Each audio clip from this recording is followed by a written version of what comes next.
The 2017 Honda Ridgeline. Now this is the mid-size pickup truck that I think is going to appeal to a lot of people who never considered buying a pickup truck before, and there's a lot of reasons why, all of which I'm going to explain today on this latest episode of Car Buzz Unboxing Reviews. I'm Jay, and right before you is the second generation 2017 Honda Ridgeline. Now, for those of you who don't know, the Honda Ridgeline first came out, the first generation rather, back in 2005, and from the get-go, Honda described it as the lifestyle pickup truck. Reason being is that unlike every other pickup truck on the market in the US today, this has a unibody chassis as opposed to a body-on-frame chassis. Basically, it is built on the exact same unibody platform as the Honda Pilot crossover and the new Honda Odyssey minivan. Same goes with this, the second generation here, as well as the first generation. But I think that is actually the Ridgeline's greatest strength because, like I said, not everybody needs a pickup truck with standard rear-wheel drive or optional four-wheel drive to go off-roading. No, they just want something that is good for city driving and the awesomeness of having a pickup truck. But before I go any further, let's listen to the engine here.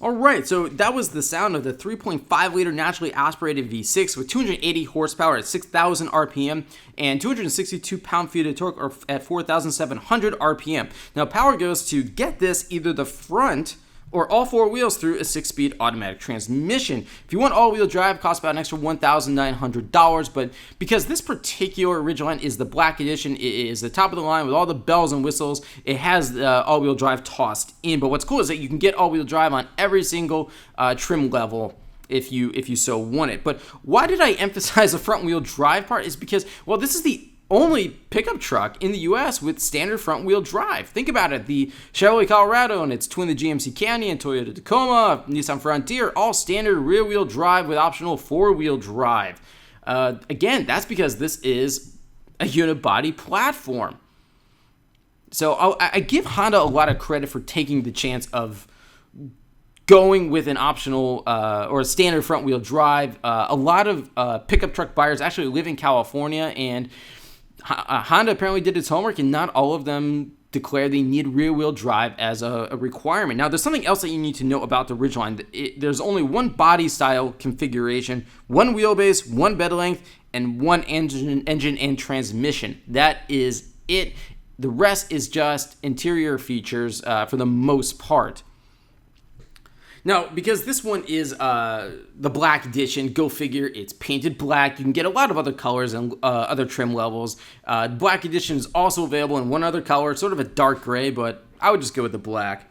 Now, compared to the first generation, I think this second generation Ridgeline, it looks more like a genuine pickup truck as opposed to the first generation model, and which had sort of that awkward looking curved bed that merged into the C-pillars, and I really didn't like it. Now, this is nice because it has these well-sized 18-inch wheels, LED daytime running lights. It's an overall very handsome pickup truck.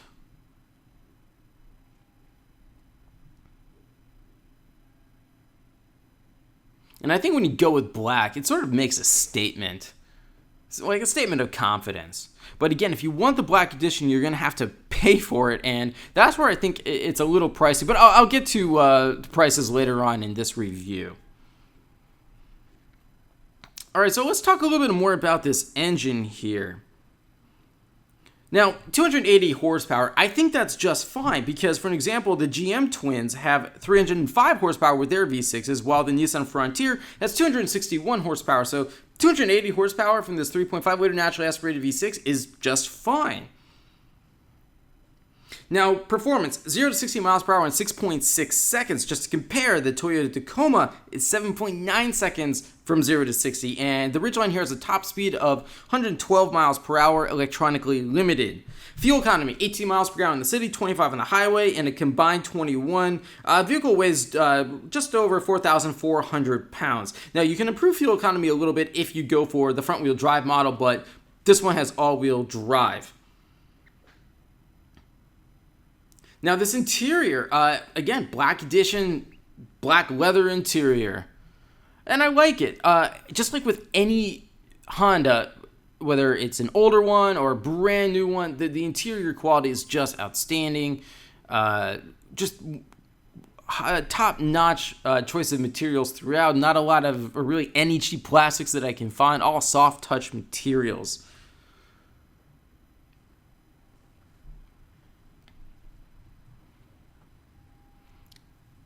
And taking a look at the rear seat, I'll give you a little bit of a rear seat comparison in a few more minutes. But yeah, you can get 3 adults back there, 2 much more comfortably. But again, this is what's nice about having the Ridgeline just coming in that one, body style configuration. It just makes it simple. You're getting a 5-passenger pickup truck. I also like this red stitching that came with the black edition. I think the overall interior looks quite sharp with it.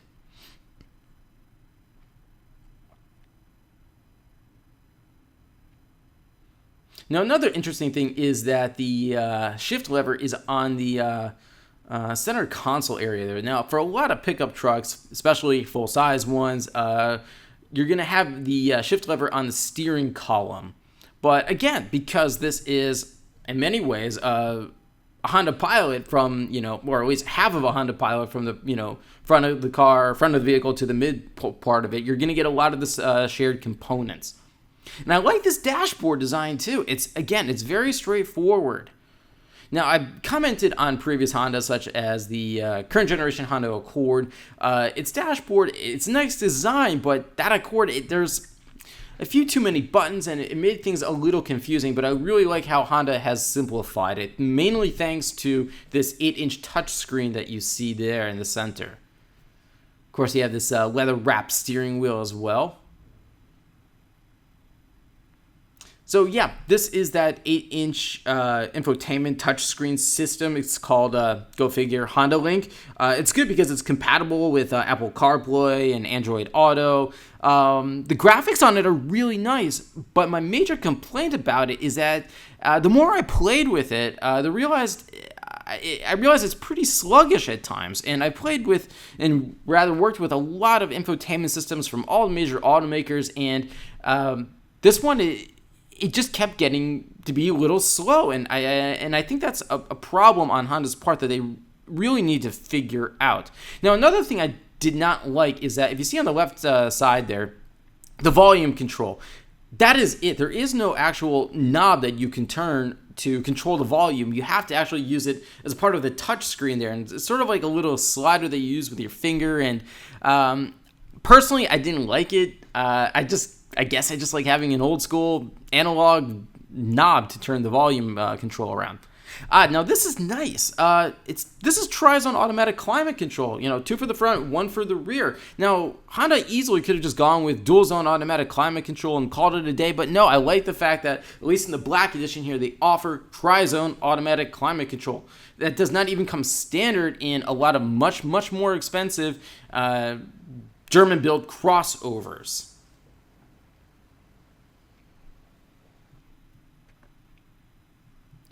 Again, because this is a pickup truck or a lifestyle pickup, whatever Honda likes to call it, there's just an awful lot of amount of storage space inside. Yeah, I really like that red leather stitching. It's just a really sharp black and red color combo there. All right, so let's talk some safety here. Now, you got standard driver and front passenger side airbags and dual stage airbags, side curtain airbags with rollover sensor, vehicle stability control, ABS braking system, brake assist, electronic brake distribution, tire pressure monitoring system, blind spot information system, adaptive cruise control, lane keep assistance, forward collision warning, lane departure warning, and road departure mitigation, as well as a multi-view rear camera.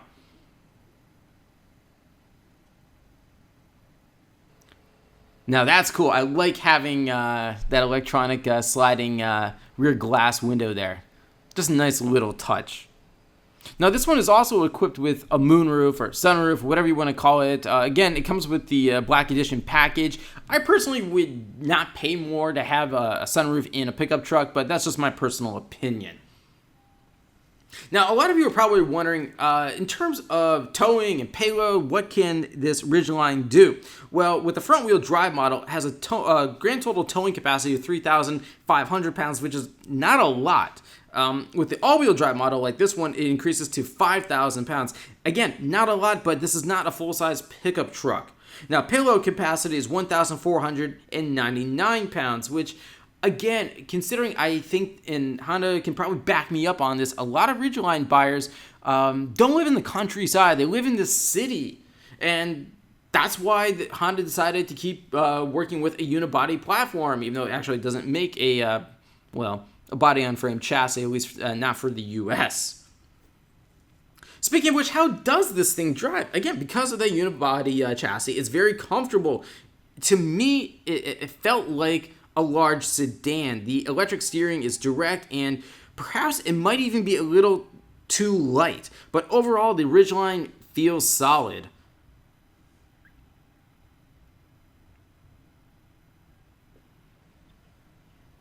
Now, this is pretty nice. This 10-way power driver's seat.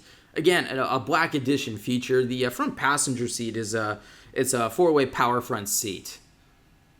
And when you have a 10-way power seat there, anybody can find the ideal seating position.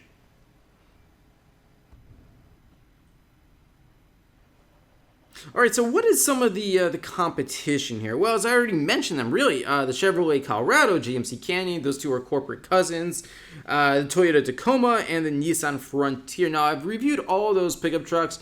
Again, they're all body-on-frame chassis, and I respect the fact that the Ridgeline is different in going unibody.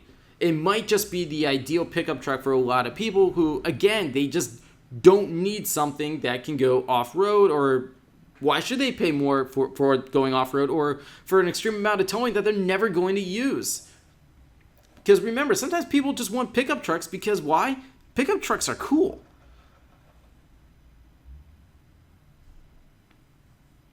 Now, all that competition, they all started around $20,000, and the GMC Canyon and Toyota Tacoma go off, top off at about $45,000.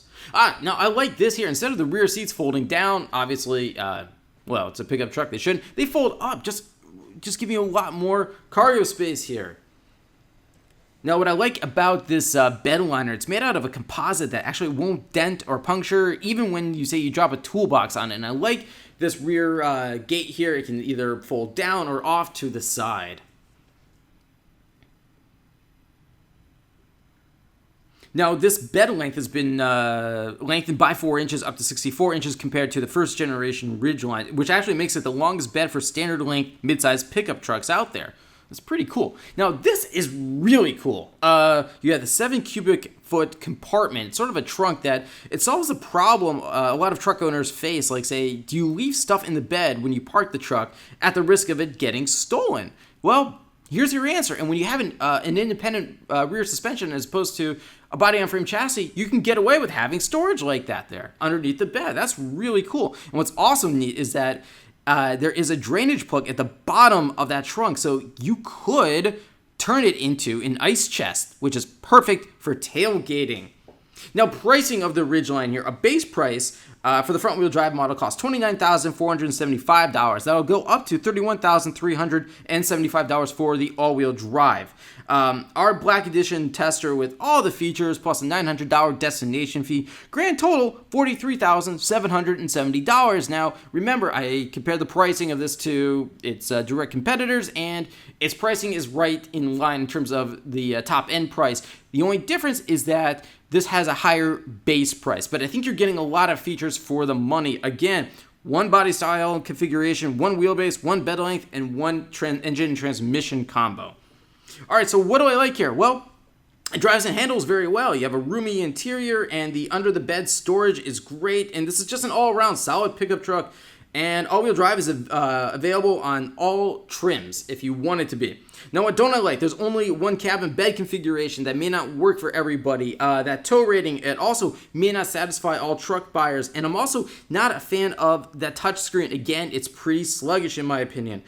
And also related to the touchscreen, there's no volume knob on the dashboard, and you're just left with that touch-sensitive slider instead. And I'm just personally not a fan of that. But I think some minor dashboard improvements are relatively easy for Honda to do, but there's nothing they can do about the tow rating. It is what it is, but I don't think Ridgeline buyers will really care. Overall, solid pickup truck, 2017 Honda Ridgeline. If you have any more questions for me, be sure to leave them in the comment section, and I'll see you all on my next unboxing review. Thanks for watching, everyone.